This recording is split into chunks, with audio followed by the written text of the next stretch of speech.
Hey, this is Dariela Nieves, and in this video, I'm going to be talking about my whole journey getting into voiceover, like how I got into it. In 2016, I was sitting in my living room at home in Atlanta, and I was with my fiance, and we were watching TV. He introduced me to this show called Fatal Attraction, which is on TV One. And Fatal Attraction is very similar to, it's a true crime show. It's very similar to the shows that you would find on the Oxygen channel or the ID channel, Investigation Discovery.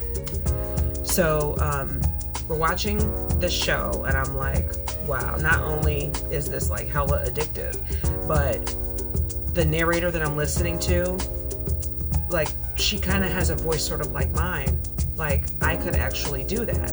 And, you know, voiceover is something that was suggested to me in the past, maybe like 10 years prior. It had been suggested to me that, you know, you would sound really good on the radio, or you should do voiceovers, but no real indication of how to get started and how to start doing it, right? So I started writing books, I was doing other things, and finally it came back to me sitting there with my soon-to-be husband that, you know what, she can do it, I can probably do it, because my voice, like I said, kind of sounded similar to hers, and I assumed that she was a black woman, which she is, because the shows on TV One are catered to black people, just like BET, and I was right. So anyway, I'm watching the show, I'm like, you know what, I don't know how to get started, but I'm gonna see what I can do. Meanwhile, a really good friend of mine named Gerald Griffith had already been producing VO Atlanta for 5 or 6 years at that point. And we didn't talk a lot about the intricacies of VO Atlanta, like the planning and all that good stuff, but, you know, I knew that he did it, I knew that it was taking off, and that he was doing well with it. I had met him like in 2011 doing Toastmasters, and then we both left around the same time, but we stayed tight. So anyway, I'm like, you know what, I know Gerald, like, let me talk to him. So I talked to him about it. I knew that the conference would be in March, as it is every year in Atlanta, and at that time it was March, I think. So the conference either had just ended or was just, I don't know. But anyway, when we were having this conversation, me and my fiance, it was March. So I couldn't go to the conference because it was already happening. So I want to say maybe about 6 months later, I don't know what I was doing, probably because I got married and all that good stuff and relocating. That's probably what happened. So I didn't start it right then and there, but about 6 months after the first time I watched this show, I went to Edge Studio, which is what I would call like a VO school. And they have like different kind of tracks. You could call it a curriculum if you'd like, but they have different tracks where you can decide how much you want in your package. You know, how many coaching sessions for voiceover that you would like, how many different seminars, how many different workouts. And when I mean workouts, I don't mean like going to the gym and exercising. I mean actual practice sessions where you read copy and you go over technique with a group of other people. That's called a workout. So they have all these different things that you could put in a pack that are in a package. And I talked to Gerald about it. He said, well, Edge is going to be at VO Atlanta, so you can, you know, work with them now if you want to, but if you can wait a few more months, because I had already waited like 6 months at this point, then go ahead and, you know, come to the conference, and you'll see more than just Edge. You'll have more variety of vendors to choose from.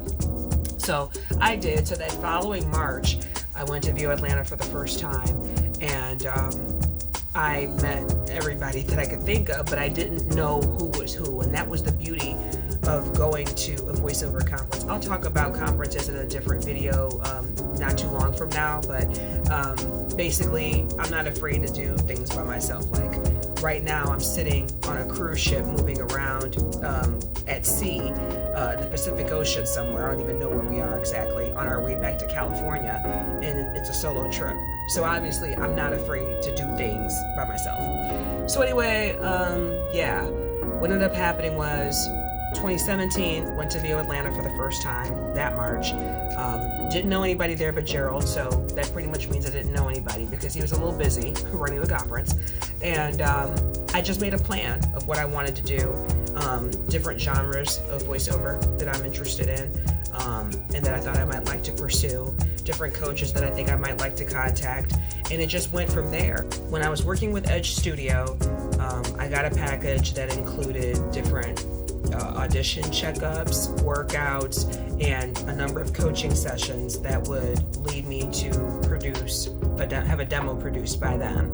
And so I did my narration demo with them first because I was actually told by them that I didn't have a good voice for commercial demos.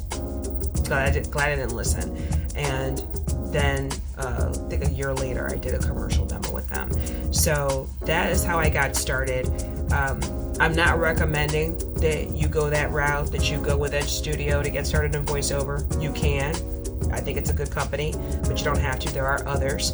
And I will be talking about, other VO schools, as it were, that you can get involved in as I continue with this series of videos about getting started in voiceover. So basically, I saw something on TV, my husband encouraged me, and I was already podcasting. So even though that's not technically voiceover, I kind of, was doing something close to that. So I decided to learn more, and I made an investment in myself. And it's just that simple. I mean, there was no special agent or person that got me into it. I didn't have a hidden in with somebody. I just did a lot of research, talked to a lot of people. I wasn't afraid to put myself out there and start to learn where to go and what to do.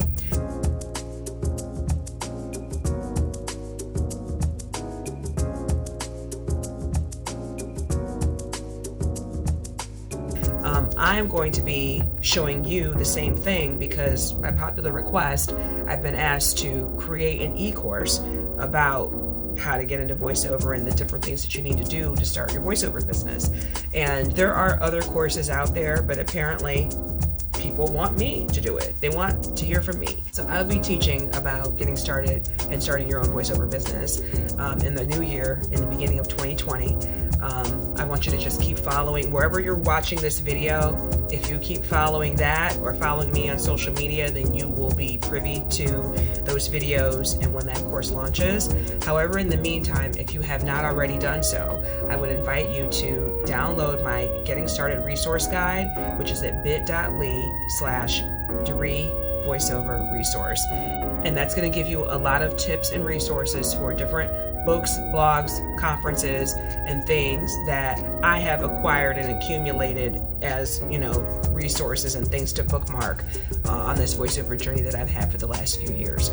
So again, bit.ly/Doree voiceover resource. Check it out and you will be in the know for when we launch. In the meantime, I'm going to keep doing these videos every week.